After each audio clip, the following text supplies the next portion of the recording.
Well, it seems like you guys really like this video.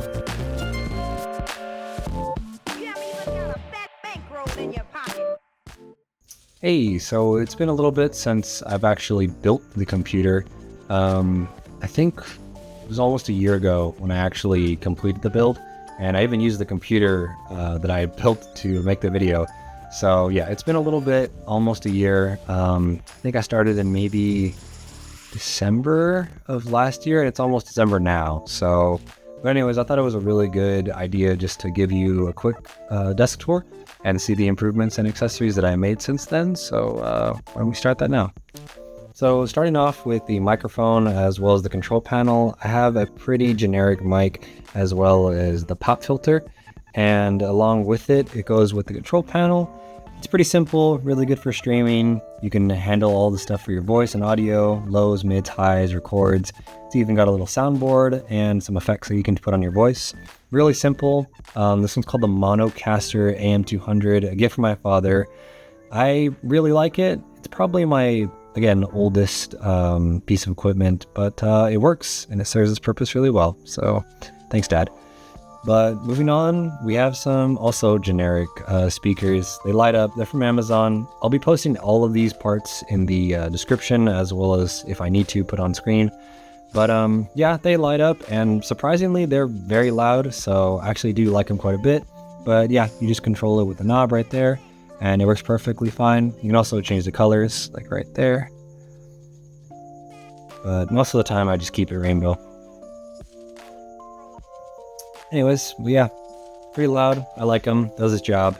And then in that same vein for audio, I've got some studio headphones. I don't quite remember what they are. They should be OneOdio. Yeah, OneOdio. They work just fine. I mostly use these. I do have kind of a bit of weird ear shape, so they're not always super comfortable, but that's what the speakers are for. So yeah, but I paid some decent money for these ones. But I'm very happy with them, and they're wired, so I like them quite a bit. Moving on, this is my baby right here. This is a Huntsman V2 by RAZER. Super wonderful keyboard. I love it. It just works for me. It's super soft and clicky. Just really like it. And it's also got something to handle the sound, so a little dial. Also can press play as well as pause and skip forward or whatever. But yeah, it lights up and it works super well. And moving on to the mouse, this is the ROCCAT Kone. I don't exactly know where my friend got it, since it was a gift from him. But so far it has fit my hand very well. I kind of have bigger hands, so the slightly bigger size works super well for me. And he knows who he is, so if you're watching this, I appreciate you. And probably the most expensive piece of equipment that I have is this Asus ROG Strix. This is, I believe, a 27-inch monitor, as well as 2560 by 1440 resolution. But the main reason why I got it was because it's a 180 hertz refresh rate monitor, and my old one was a 60, so it definitely is a big upgrade.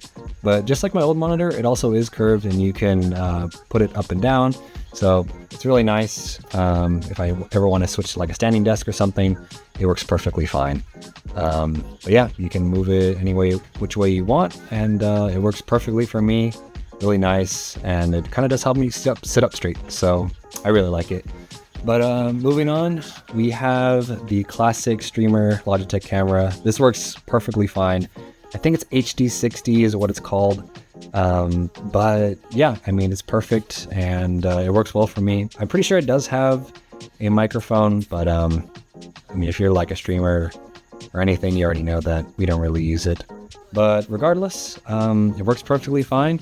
And There's actually one more piece of equipment that I have hidden behind my other TV, and that is this HD60. So it's an HD60X, really nice Elgato capture card, and yeah, it works for me. But yeah, that's pretty much the entire desk door, and maybe one day I'll probably get another secondary monitor, but for now, I'm really happy with what I have, and if I ever do need an improvement, I can always just see what I got on the list. But yeah. Hey, so real quick, just a little bit of context for you guys. Part of the reason why I want to change out this KRAKEN 240 RGB is not only because it will match the colors a little bit better than the current black that I have for my air cooler, but the other reason is because I cannot fully utilize this D15 to its maximum potential, and that's because my case is a little too small. So the heatsink covers as well as the fans that go with the D15, like you saw from last video, don't quite clear the glass, and it's pretty unfortunate for what it currently can do right now, because it actually is working perfectly fine. However, there is a buddy of mine named Mark who is building his dream PC tomorrow actually, and I'll be going over to help him. So he asked if he could use this, since he'll put it to way better use of what I'm currently doing right now.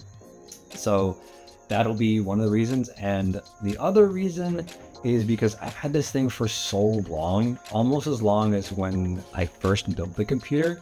So it would be a shame to not put this to use. But yeah, it just seems like everything kind of worked out, and yeah, I'm super happy. So yeah, let's not waste any more time and let's get this thing in the computer. Alright, so before I can even take out the D15, I need to shut off the PC, unplug everything connected to the backplate, including the antennas, and remove all the panels from the case. Unfortunately, I don't have the same folding table as I did in the last video, since I borrowed that from a neighbor, which means that we're just gonna have to stick with the flute desk instead. After removing all the glass, I started to remove the fans. However, I realized just how tight the fit would be for my fingers and decided to just remove the graphics card first, which I had planned on cleaning anyway. With just a quick unplug and removing 2 screws, we can set the GPU off to the side and get back to the block. Unplugging the fans is super simple. They join up on a single splitter cable, so after taking that off, I can just pull the fan cables through and set them off to the side. We can spin the case around and remove the 2 screws holding up the D15, and finally see the CPU underneath.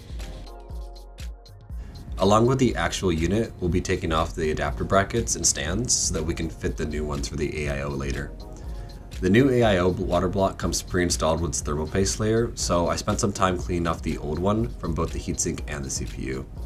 I also went ahead and decided that I might as well just give the rig a good wipe down since I had it open anyway.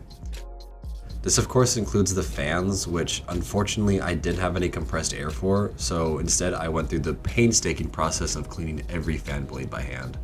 It's been almost a year since they've had a good clean though, so I think it was worth it in the end. Unfortunately, my footage for the unboxing portion of this video got heavily corrupted and is essentially useless, which sucks because it's literally what half the video is about, but there's not really much for me to do in the end. What I will say though is that the part looks awesome, and from what I can tell isn't that hard to install. Like I said earlier, the first thing is raising the platforms, the stands that come with the KRAKEN, so that the pegs which screw into the stands can be level with the CPU. After that, I can drop the block into the pegs and secure it with 4 bolts.